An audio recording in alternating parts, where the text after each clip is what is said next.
తాజాగా చంద్రబాబు నాయుడు గారు పీపీపీ విధానానికి సంబంధించి ఒక అద్భుతమైన పవర్ పాయింట్ ప్రజెంటేషన్ అయితే ఇచ్చారు. దీంట్లో భాగంగా అంటే ప్రధానంగా హాస్పిటల్ లేని నియోజకవర్గాలు ఏవైతే ఉంటాయో ఆ నియోజకవర్గాల్లో దాదాపుగా 100 నుంచి 300 పడకలతో ఆసుపత్రులు ఏర్పాటు చేస్తామని ఇంతకుముందు అసెంబ్లీలో కూడా చెప్పారు. దానికి సంబంధించిన ఆయన ఆరోగ్య శాఖ మంత్రి కూడా దీన్ని ప్రకటించారు.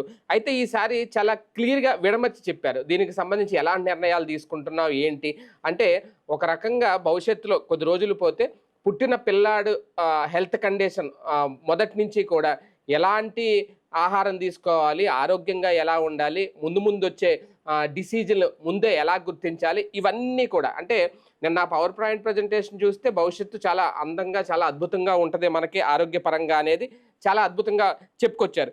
కాకపోతే ఇక్కడ కొన్ని డౌట్స్, అసలు ఈ పీపీపీ విధానం ద్వారా ఈ హాస్పిటల్స్ నిర్మాణం ఇప్పుడు ఏ ఉద్దేశంతో ఎందుకు చేయాలనుకుంటున్నారు అనేదే ఇక్కడ కీలకమైన అంశం. వీటన్నిటి మీద చర్చించే ప్రయత్నం చేద్దాం. సార్, ముందుగా ఒక డౌట్ ఏంటంటే, నిన్న ఈ పవర్ పాయింట్ ప్రజెంటేషన్లో ఆయన చెప్పింది చాలా బాగుంది. 10 ఏళ్ల వైబిలిటీ, గ్యాప్ ఫండింగ్, అలాగే స్థలం కూడా ఇస్తాము, స్థలంతో పాటు రాయితీ కూడా ఇస్తాము, అలాగే 50% ఆరోగ్యశ్రీ కేసుల్ని అక్కడికి పంపిస్తాము అనేది.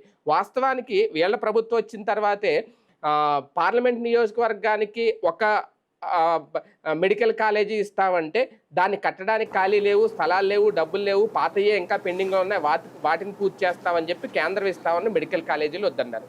ఇప్పటికీ ఆరోగ్యశ్రీలో చాలా బిల్లులు పెండింగ్ ఉండిపోయినాయి, అవి క్లియర్ చేయండి మహాప్రభు అని చెప్పి వాళ్ళు అడుగుతున్నారు. నెట్వర్క్ ఆసుపత్రులు ఆల్రెడీ నిన్నటి నుంచి 7వ తేదీ నుంచి వైద్య సేవలు కూడా నిలిపివేశారు, వాటికి దిక్కులేదు. ఇవన్నీ పక్కన పెట్టేసి ఇప్పుడు మళ్ళీ ఇవి కూడా ఇప్పుడు స్టార్ట్ చేస్తే ఎప్పటికి వస్తాయి? 26 నెలలు కంట టార్గెట్. ఇది కూడా 26 నెలల తర్వాత స్టార్ట్ అవుతాయి. అప్పటి వరకు పరిస్థితి ఏంటి? పేదల ఆరోగ్యం పరిస్థితి ఏంటి? ఈ పీపీపీ విధానంలో ఆసుపత్రుల నిర్మాణం వెనక అసలు వ్యూహం ఏంటి? అసలు మీరు ఆలోచిస్తున్నారు లేదా పబ్లిక్ కూడా అర్థం కావట్లేదో తెలియట్లేదు, కానీ మనల్ని తీసుకెళ్ళి ఒక విషవలయంలోకి నెడుతున్నారు. 26 నెలల తర్వాత ఇంకొంచెం విషవలయంలోకి వెళ్తున్నావు నువ్వు. సైద్ధాంతికంగా విధానపరమైనటువంటి విషయంలో నేను ఈ అంశంలో ప్రభుత్వంతో విభేదిస్తున్నా. ఎందుకు అంటే, ప్రభుత్వం అనేటటువంటిది విద్యా వైద్యం ఉచితంగా అందించాలా? అవును, బ్రతకాలి మనిషి. కష్టపడి సంపాదించుకున్నదంతా తీసుకెళ్లి విద్యకి వైద్యానికి తగలేస్తే ఇక మనిషి ఏం సంపాదిస్తాడు, ఏం మిగుల్చుకుంటాడు? ఇలాంటి దిక్కుమాలినటువంటి విధానాలతోనే ఈ రాష్ట్రం సర్వనాశనమైంది. ఈ జనమందరి వాళ్ళ విదేశాలకు పోయి తమ తల్లిదండ్రుల వృద్ధాశ్రమాలలో తమ బిడ్డల్ని తీసుకెళ్లి డే కేర్ సెంటర్లో బ్రతికించాల్సిన కర్మ పట్టిందంటే ఇదే కారణం. సంపాదించు, చచ్చి చెడు సంపాదించు, రాత్రి పగలు సంపాదించు, ఈ డబ్బులంతా తీసుకెళ్లి విద్యకి తగలే, వైద్యానికి తగలే, మన దగ్గర రూపాయి మిగలదు. ఏ రోజున చస్తామో తెలియదు, అప్పుల పాలవుతూ ఉంటాం, నిరంతరం చస్తుంటాం. ఈ కర్మ పట్టిస్తున్నారు, ఇంకా ఇంకా ఇంకా ఇంకా విషవలయంలోకి తీసుకెళ్తున్నారు. ఈ దరిద్రపు వ్యవస్థ అనేటటువంటిది మారకపోతే, అమెరికాలో ఫ్రీగా ఎడ్యుకేషన్ ఇస్తున్నాడు, ఫ్రీగా వైద్యం ఇస్తున్నాడు, యూరోప్ దేశాలన్నింటిలో ఫ్రీగా ఎడ్యుకేషన్ ఇస్తున్నారు, ఫ్రీగా వైద్యం ఇస్తున్నారు. మన దగ్గర ఫ్రీ ఎడ్యుకేషన్, ఫ్రీ వైద్యం మానేసి నీ దగ్గరికి డాక్టర్లకి, హాస్పిటల్కి మేపుతారా తీసుకెళ్ళి? ఆంధ్రప్రదేశ్లో ఉన్న డాక్టర్లు అందరూ ఏం పాపం చేశారంట? వీళ్ళ హాస్పిటల్ అందరికి భూమి నువ్వు ఫ్రీగా ఎందుకు వీళ్ళందరూ డబ్బులు పెట్టి కొనుక్కోవాలా? హైదరాబాద్లో ఉన్నటువంటి యశోద వాళ్ళు, లేకపోతే అపోలో వాళ్ళు, కేర్ సెంటర్ వాళ్ళు డబ్బులు పెట్టి కొనుక్కున్నారా? భూమి ప్రభుత్వం ఫ్రీగా ఇచ్చిందా వాళ్ళకి? నువ్వెక్కడ ఫ్రీగా ఇచ్చేది ఏంది భూమి? వాడు కొనుక్కోలేడా? వాడు వ్యాపారం ఉందనుకుంటే అది వ్యాపారం. నువ్వు చేసేది వ్యాపారం చేసుకోవడానికి నువ్వు భూమి ఇస్తావా ఫ్రీగా? లూలు అనేటటువంటి వాడు షాపింగ్ మాల్ పెడితే నువ్వు ఫ్రీగా భూమి ఇస్తావా? దానికి 500 మంది కాడు ఉద్యోగం ఇస్తాడా? 500 మంది కాడు ఉద్యోగం ఇచ్చేటట్టయితే నువ్వు ఆ భూమి మొత్తాన్ని తీసుకెళ్తే ఎన్ని వందల కోట్లు ఉంటుంది? అది తీసి బ్యాంకులో డిపాజిట్ చేయి, వాళ్ళకి ఏడాదికి దర్జాగా బతకచ్చు కుటుంబం అంతా. వాడేమో డబ్బులు సంపాదించుకుపోతాడా నీ భూమి పెట్టుకుని? ప్రైవేట్ హాస్పిటల్ని ప్రోత్సహిస్తారా? ఒకప్పుడు ఇట్లాగే అందమైన లోకం చూపెట్టారు. కార్పొరేట్ విద్యా సంస్థలు వస్తాయి, కార్పొరేట్ ఆసుపత్రులు వస్తాయి, వసతులు మెరుగుపడిపోతాయని. ఏమయ్యావు? గవర్నమెంట్ స్కూల్ అంటే గొప్పగా ఉన్న రోజులు, గవర్నమెంట్ టీచర్లకు విలువ ఉన్న రోజులు, చివరికి ఆ గవర్నమెంట్ టీచర్లు తీసుకెళ్ళి వాళ్ళ బిడ్డల్ని తీసుకెళ్ళి కార్పొరేట్ స్కూళ్ళలో పెట్టుకోవాల్సి వచ్చింది. ఇవాళ మంచి స్కూలు నువ్వు కనుక గవర్నమెంట్ స్కూల్లో బాగుంటే నేను పట్టుకుపోయి కార్పొరేట్ స్కూల్లో డబ్బులు ఎదురిచ్చి మరీ చేర్చుకుంటారు, లేదా ఫ్రీగా చేర్చుకుంటారు నీకు ఇక్కడ బాగుంటే. అంటే బాగున్న మెరిట్ విద్యార్థిని అమ్ముకుంటున్నాడు వాడు. కొనుక్కుంటున్నాడు వాడు, సమాజానికి ద్రోహం చేస్తున్నాడు వాడు. అవును. అట్లాగా డబ్బులు పెట్టి కొన్నటువంటి దాని వల్ల ఏమవుతోంది, విద్య చదువు కొంటాం, ఇదివరకు చదువు కొంటాం, ఇప్పుడు చదువు కొనడం వల్ల ఏమవుతోంది, చదువు కొన్న తర్వాతన ఇవాళ డాక్టరు ₹1,00,00,000 పెట్టి డిగ్రీ పూర్తయితే ఏం చేయాలి అతను, దాని మీద వడ్డీ అన్నా సంపాదించుకోవాలిగా. ₹2 వడ్డీ అంటే ఎంత, ₹2,00,000 సంపాదించుకోవాలిగా. దానికోసం ఏం చేయాలా, ప్రజల్ని బాధాలా, అవసరం లేని మందులు రాయాలి, అవసరం లేని టెస్టులు రాయాలి, అవసరం లేకపోయినా దోచేయాలి, ఆపరేషన్లు చేయాలి. ఇదే కదా ఆసుపత్రులు చేస్తోంది ఇప్పుడు. మొన్న ఈయనే చెప్పుకొచ్చారు కదా, కుటుంబ నియంత్రణ ఆపరేషన్లు కోసి పడేస్తున్నారు అని. ఎందుకోసం కోసేస్తున్నారు, ఇందుకోసమే కదా. ఇదివరకు కౌన్సిలింగ్ ఇచ్చేవాళ్ళు, ఇదివరకు కూడా ఈ నొప్పులకి బాధ భయపడుతుండేవాళ్ళు. అమ్మా నొప్పి కనుక నువ్వు సహజమైనటువంటి డెలివరీ అయితే నీకు లైఫ్ లాంగ్ ప్రాబ్లం లేదు, అదే నీకు సిజేరియన్ చేస్తే కనుక ఆ తర్వాత ఈ కత్తి పెట్టడం వల్ల కొంత ట్రబుల్స్ వస్తాయి నీకు అని చెప్పేవాళ్ళు వాళ్ళు. ఇప్పుడు అట్లా చెప్పట్లేదే, అడగగానే డేట్ ఫిక్స్ చేస్తున్నారే, ముహూర్తాలు పెట్టుకుంటున్నారే. దీనివల్ల ఏమైపోయింది మనకి, విద్య ఇప్పటికే ఇవాళ ప్రభుత్వ పాఠశాలను నాశనం చేసాం, ప్రభుత్వ వైద్యశాలను నాశనం చేసాం, అక్కడ బ్రతకలేకపోతున్నాం. ప్రైవేట్ కాలేజీలు, ప్రైవేట్ స్కూళ్ళు వీటికి వెళ్ళాం, ప్రైవేట్ ఆసుపత్రుల దగ్గరికి వెళ్ళాం. మెడికల్ కాలేజీలు లాంటివి బాగు చేయరు వీళ్ళు. దాన్ని తీసుకొస్తే ఇప్పుడు ఈ వీళ్ళకి ఇచ్చేటటువంటి వైబిలిటీ గ్యాప్ ఫండింగ్ కింద ఇస్తున్న భూమి, లేకపోతే ఆ లూలువాడికి ఇస్తున్నాడు కదా, వాళ్ళకి ఇచ్చే ఆ 13 ఎకరాలు తీసుకెళ్ళి అమ్మండి, వేల వేసి అమ్మండి, ఓ 3,000 కోట్లు 4,000 కోట్లు రాదా, ఈ హాస్పిటల్ అన్నిటికి ఇవ్వండి, ప్రభుత్వ ఆసుపత్రులకి. అక్కడ గవర్నమెంట్ డబ్బులు ఇస్తోంది, సెంట్రల్ గవర్నమెంట్ డబ్బులు ఇస్తోంది, వద్దంట మనకి. ఇక్కడేమో వీడికంటే ఎదురు డబ్బులు ఇస్తారట, రోడ్ అయి ఎదురు డబ్బులు ఇస్తాం, జనం దగ్గర గుంజుకో, హాస్పిటల్ పెట్టు ఎదురు డబ్బులు ఇస్తాం, జనం దగ్గర గుంజుకో, నువ్వు బాగుపడిపో. కోటీశ్వరుడు అవుతాడు, జనం అడుక్కు తింటారు. ఇది ఈ విధానం యొక్క స్పెషాలిటీ. అంటే నిన్న సార్ ఇందులో మీరు అబ్జర్వ్ చేస్తే, ఎందుకంటే మెడికల్ కాలేజీల ప్రస్తావన ఎందుకు తీసుకొచ్చానంటే, ఒకవేళ మెడికల్ కాలేజీలు పెడితే ఓకే, మన దగ్గరే చాలా మంది కొత్తగా డాక్టర్లు తయారవుతారు, ఇంతకుముందు చాలాసార్లు అనుకున్నాం.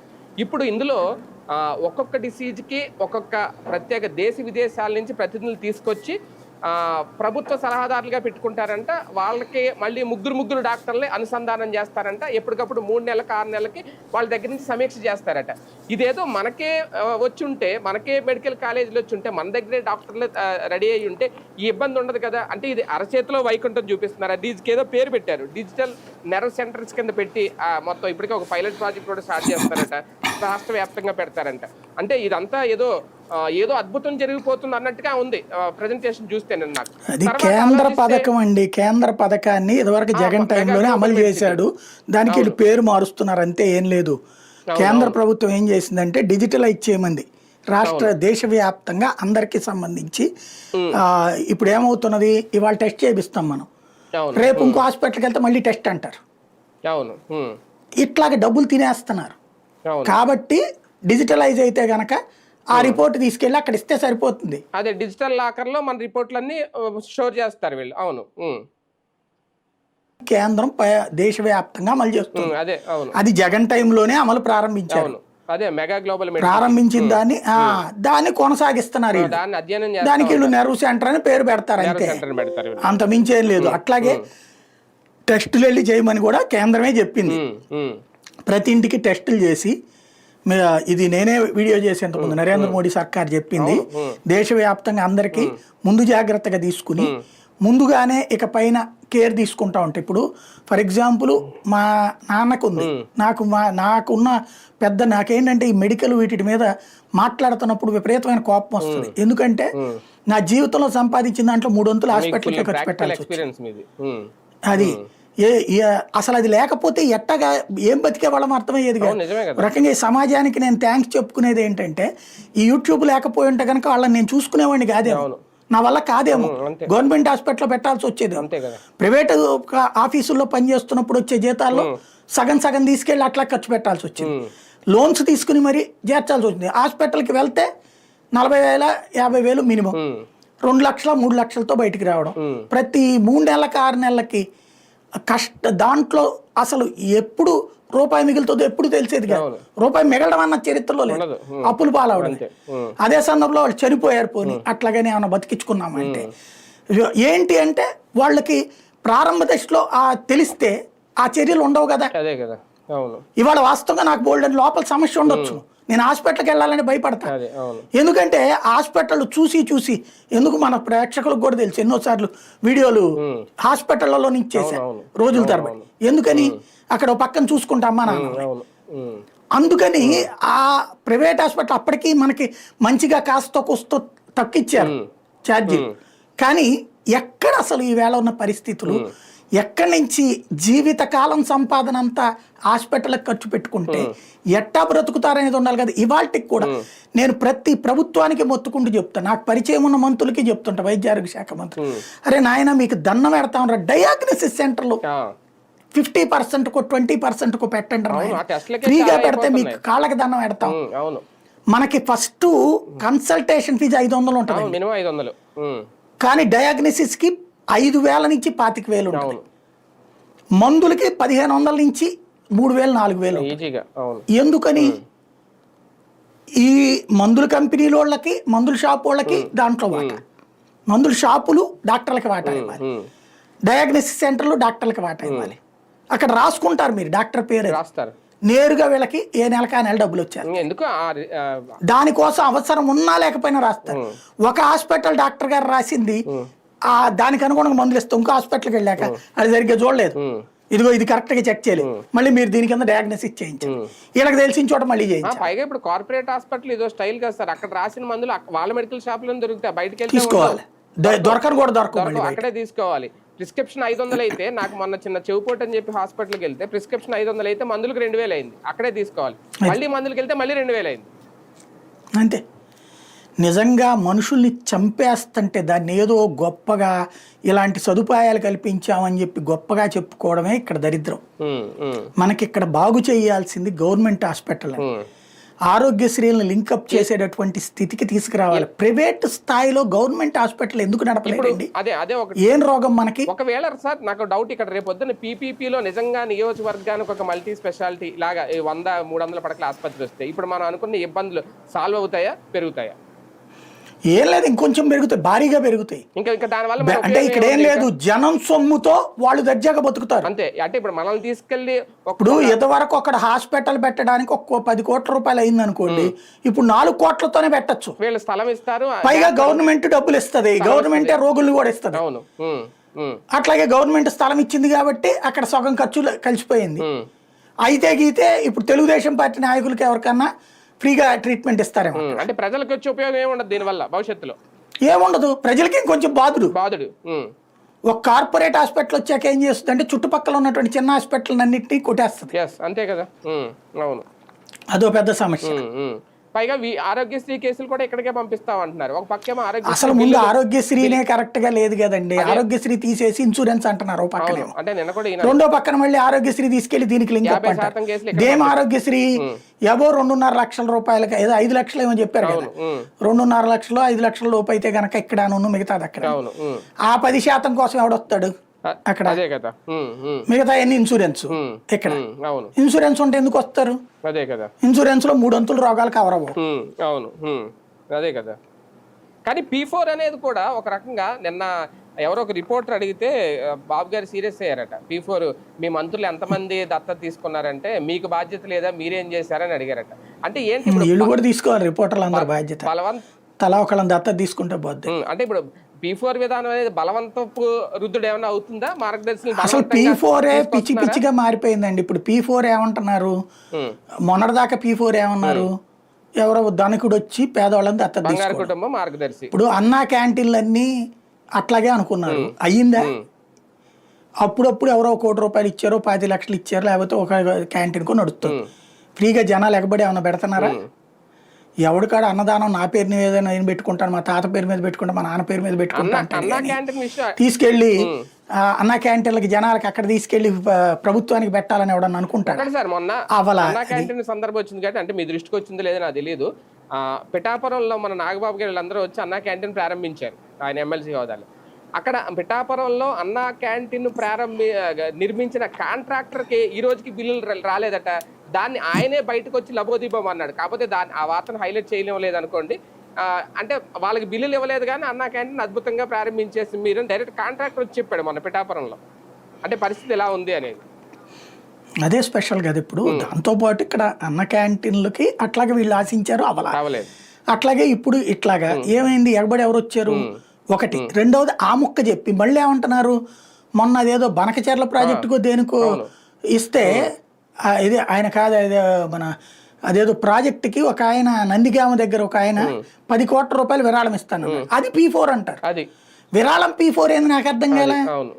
నువ్వు పేద ప్రజల లక్షాధికారులు చేసేది P4 అంటే, మళ్ళీ మధ్యలో వచ్చేసి ఇరిగేషన్కి 10 కోట్ల రూపాయలు ఇస్తానంటే అది P4 కింద అని చెప్పడం ఏంటి? చివరికి ఆంధ్రజ్యోతిలో దాన్ని ఏం చేస్తారు, జన్మభూమి తరహాలోనే P4 అని మళ్ళీ రూట్ మార్చేసారు. అంటే ఏంటి అర్థం? ఇక పైన ఎవడన్నా సరే ఏం లేదు, మీకు చంద్రబాబు గారిని వాళ్ళు కలవాలనుకున్నంటే 1 కోటి రూపాయలు చెక్ పట్టుకెళ్ళాలి, మీరు అప్పుడు కలుస్తారు. అప్పుడు రాష్ట్రం అద్భుతం, అసలు చంద్రబాబు గారు వచ్చాక దేశం బాగుపడిపోతుంది, ఇవాళ నరేంద్ర మోడీ కంటి నిండా నిద్రపోతున్నారంటే బాబు గారు వాళ్ళే అని చెప్పి అక్కడ పొగిడి రండి, సరిపోతుంది. అంటే ఇప్పుడు 1 కోటి రూపాయలు విరాళం ఇచ్చారు. ఇప్పుడు మంత్రులు అని కాదు కానీ ప్రెస్ తో డబ్బులు ఉన్న వాళ్ళందరూ ఇప్పుడు ఒక్కొక్కరిని దత్తత తీసుకొని పెంచుకోవడమే P4 విధానం. వాళ్ళ మీద అంతే. అంత ఏం లేదండి, P4 అనేటటువంటిది అసలు ప్రభుత్వానికి సంబంధం లేని పని. ఎవడనో ఆదుకుంటే మాకు పేరు చెప్పు అని చెప్తున్నారు, అంతే, సింపుల్. అది అన్నదానం పక్కన అన్నదానం జరుగుతున్న చోట ఇదివరకు ఇది ఒక జోక్ ఉండేది, మేము నవ్వుకుంటూ అనుకునేవాళ్ళం అనమాట. ఇదివరకు ఇళ్ల పథకం కిందన బాంబే కాలనీ కింద ఇల్లు ఇచ్చేవాళ్ళు. కమ్యూనిస్టులు కరెక్ట్గా 3 రోజుల ముందు రేపో మాపో ఇవ్వబోతున్నారనగా ధర్నా చేసేవాళ్ళు, పేదలందరికీ ఇళ్ళు ఇవ్వాలి అని. అరే ఇస్తున్నాం కదా ఇళ్ళుండి అని చెప్తారు. వీళ్ళు అక్కడ ఏం చెప్తారు, ఆ పేదలకి మేము ఇప్పిస్తున్నామని చెప్తారు, మా పోరాటాల వల్ల వచ్చిందని చెప్తారు. తర్వాత బాంబే కాలనీలో ఇల్లు ఇచ్చేటటువంటి సందర్భంలో తెలుగుదేశం వాళ్ళు అక్కడ ఉండేవాళ్ళు కాదు. ఎందుకు, ఎవరికన్నా రాకపోతే వాళ్ళని చొక్కా పట్టుకుంటారు కదా, వాళ్ళు అక్కడ ఉండేవాళ్ళు కాదు, కమ్యూనిస్టులు అక్కడ ఉండేవాళ్ళు. ఆ పట్టాలు ఇచ్చేటప్పుడు పేరు పెట్టి వెంకయ్య వచ్చిందా అని చెప్పి ఈ అధికారులు కూడా, వీళ్ళు కూడా కార్పొరేటర్లే కదా, సరిగ్గా ఇచ్చారు కదా, ఏ ప్రాబ్లం లేదు కదా అని మాట్లాడతారు.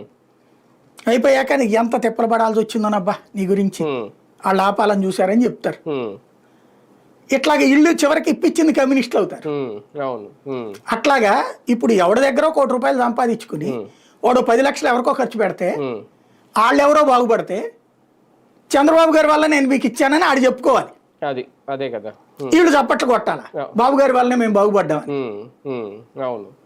ఇవాళ నేను చెప్తాను, ఇవాళ ఒక 10 మంది ఏదన్నా టిఫిన్ సెంటర్లు పెట్టుకుంటాను, మంచి వంట చేస్తాం, మేము హోటల్ నడుపుతాం, అంటే అన్ని రకాలైనటువంటి వంటలతో చేస్తాం అంటే చెప్పానండి, నేను పెడతా పెట్టుబడి, నాకే బంగారు కుటుంబం పేరు అక్కర్లేదు, మార్గదర్శి పేరు అక్కర్లేదు, నేను ఇప్పిస్తా. అరే అక్కడ దోశ మాస్టర్లు దొరకట్లేదండి, వండడానికి కర్రీలకి పాయింట్లో మనుషులు దొరకట్లేదండి, హోటళ్లలో స్టాఫ్ దొరకట్లా. అరే రిలయన్స్ సూపర్ బజార్ బయట బోర్డు పెట్టుకుంటున్నారు మనుషులు కావాలని. ఇదివరకు అట్టండి మా కాలేజీల దశలో అట్ట ఉంటే పన్ను చేసుకునేవాళ్ళం, అప్పుడేం బతిల్లాడే వాళ్ళం, షాపులో మొత్తం పెట్టుకోమంటే కూడా రికమెండేషన్ కావాలి. ఇప్పుడు బోర్డులు పెట్టినా ఎవరు రావట్లేదు, పాపం దొరకట్లేదు, ఎవరు రావట్లేదు.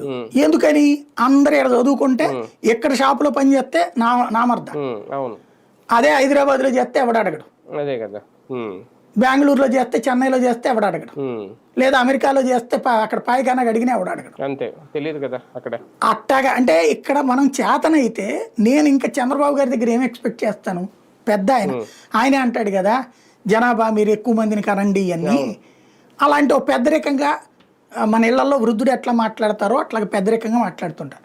ఆయన లాంటి కన్విన్స్ ప్రజల్ని ఏమని, ఏమయ్యా మీ ఇంట్లో నువ్వు గౌరవించడం నేర్చుకోవయ్యా, టైర్ షాప్లో పనిచేస్తున్నాడు మర్యాదగా చూడు, మందుల కొట్లో పనిచేస్తున్నాడు మర్యాదగా చూడు, కొట్లో గుమస్తాగా పనిచేస్తున్నాడు తప్పేంటి, వాడు స్వాధ్యతంతో ఉన్నాడు వాడిని గౌరవిద్దాం. ఇవాళ మన జీవనయానంలో వచ్చిన మార్పే ఈ మొత్తం నాశనానికి కారణం, ఇది గ్రహించట్లా. ఇవాళ ఆడపిల్లల పెళ్లికి ఈ బ్రతుకులకి ముడిపడి ఉంది. అవును. అది గ్రహించట్లా. అవును. ఒక ఆడపిల్ల ఒక వ్యాపారస్తుని పెళ్లి చేసుకోవడానికి ఇష్టపడట్లా, ఒక అర్చకుని పెళ్లి చేసుకోవడానికి ఇష్టపడట్లా. అసలు కొట్లో గుమస్తాలు, ఆఫీసులో క్లర్క్లు అంటే వాళ్ళకి ఇష్టమేలే.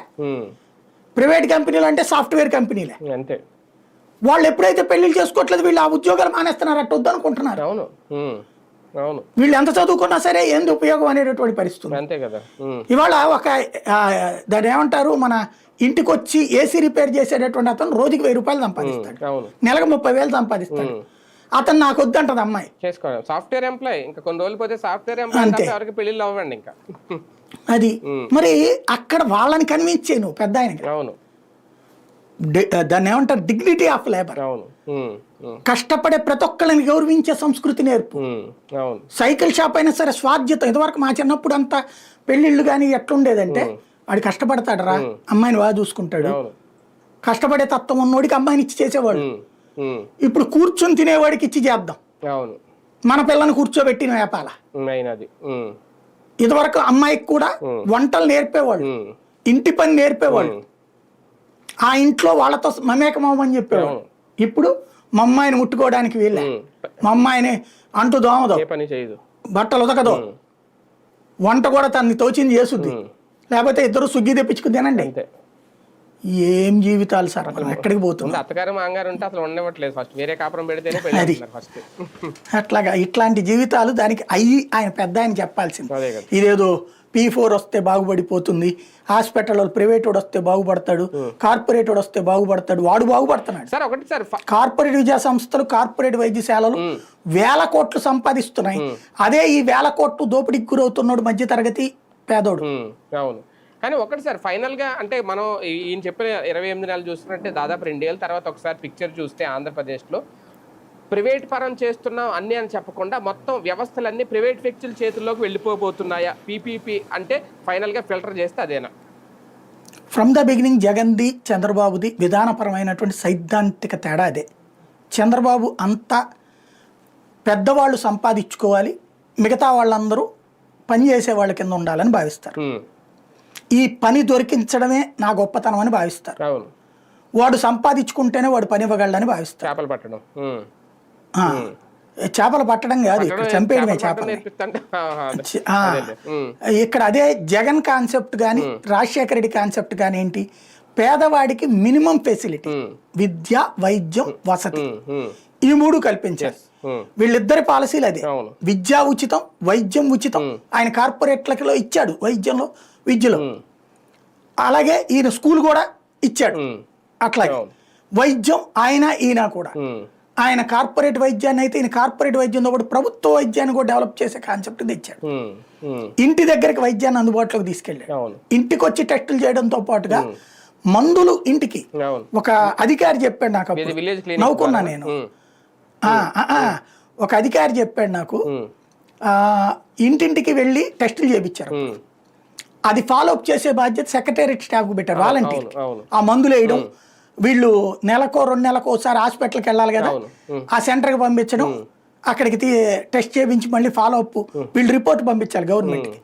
దీని మీద అంట ఒకసారి జగన్ ఎదురుగుండా లిస్ట్ వచ్చిందట, దాదాపు 30 to 40% వెళ్ళలేదట, 60% 2 టైమ్స్లో ఒకసారి, అదే 2 టైమ్స్లో ఒకసారి వెళ్తున్నారు.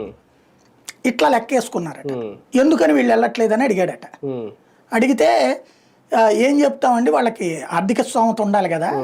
ఇప్పుడు మనం కార్పొరేట్ హాస్పిటల్ దగ్గరికి కదా పంపిస్తోంది, ఇక్కడి నుంచి అక్కడికి పోయేటప్పుడు రాను పోను కలిపి 300-400 రూపాయలు ఖర్చు ఉంటుంది మినిమం.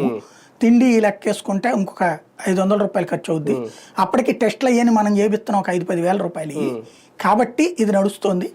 లేకపోతే వీళ్ళకి 1000 రూపాయలు కష్టమే కదా, అది ఎవరు ఖర్చు పెడతారు?